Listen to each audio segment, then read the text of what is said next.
गंगा, भारत की आत्मा, पवित्रता और मोक्ष की प्रतीक।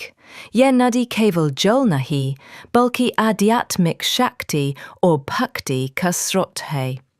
हजारों वर्षों से गंगा के तटों ने संतों, ऋषियों और भक्तों को आकर्षित किया है।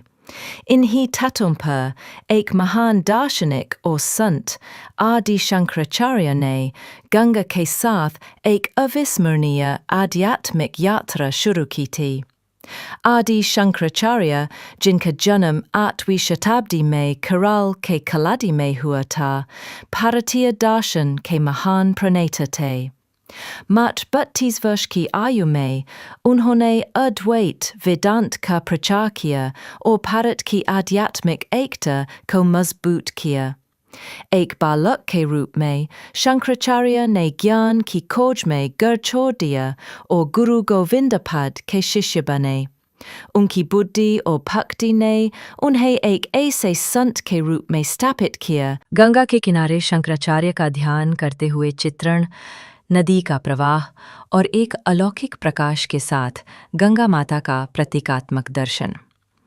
एक कथा के अनुसार जब आदि शंकराचार्य गंगा के तट पर गहन ध्यान में लीन थे, तब गंगा माता स्वयं उनके सामने प्रकट हुईं। ये पवित्र क्षण काशी वाराणसी के घाटों पर हुआ था।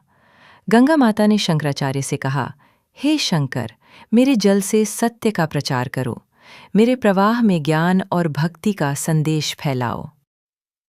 इस दैवीय प्रेरणा ने शंकराचार्य को गंगा के महत्व को और गहराई से समझने के लिए प्रेरित किया। उन्होंने गंगा को केवल एक नदी नहीं, बल्कि एक माँ के रूप में देखा, जो पापों को धोती है और आत्मा को मुक्ति की ओर ले जाती है।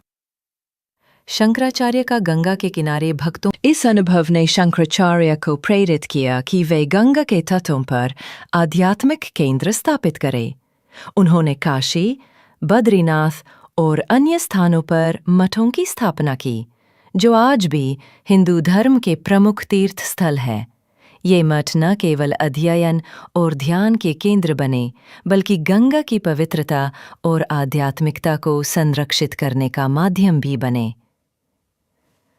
शंकराचार्य का एक शांत वातावरण में लेखन करते हुए चित्रण, गंगा आरती का भव्य दीपों की रोशनी और भक्तों का भक्ति में लीन होना। शंकराचार्य का ये योगदान केवल भक्ति तक सीमित नहीं था।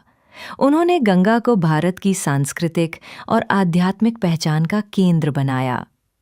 गंगा और शंकराचार्य की विरासत, बद्रीनाथ, काशी और अन्य मठों के आधुनिक गंगा के तट पर तीर्थयात्रियों की भीड़ आज आदि शंकराचार्य द्वारा स्थापित मठ भारत के आध्यात्मिक केंद्र बने हुए हैं।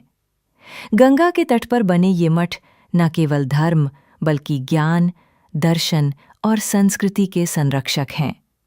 गंगा आज भी करोड़ों भक्तों के लिए प्रेरणा का स्रोत है और शंकराचार्य की शिक्षाएं उनके